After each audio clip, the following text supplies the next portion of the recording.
ეს მისი მოღალატეობრივი განცხადება არის ლახვრის ზურგში ჩაცემა.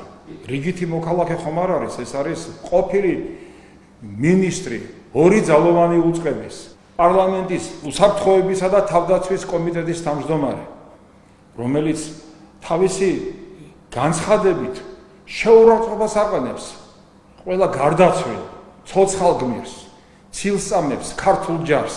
რა თქმა უნდა, ჩვენი არაკეთილმოსურნეები ამას გამოიყენებენ ნებისმიერი მოლაპარაკებების პლატფორმაზე. აფხაზის სეპარატისტები, ჯალათები, რომლებმაც ტყეთ ჩავარდნილი შარტავა, გაბისკირია, ალასანია, მეუფე ანდრია კამანში, მორჩილი იურაანუა დახვრიტეს. ისინი თურმე ტყვეებს არ ხვრდნენ და ჩვენ ხვრეთნით.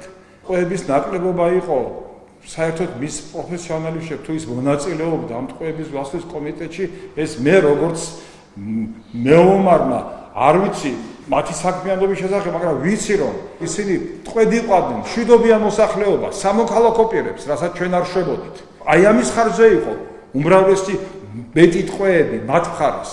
სხვა ეს ახსნა განმარტება საერთოდ მიუღებელია, შეურაცხყოფელია ჩვენთვის. ერთხელ ვარ შენახვედრი, გენო ადამიანს დავალებით ღებულობდით მონაწილეობას მოლაპარაკებებში, კომისია იყო შემდგარი, აი რაღაც ვითარებასთან დაკავშირებით.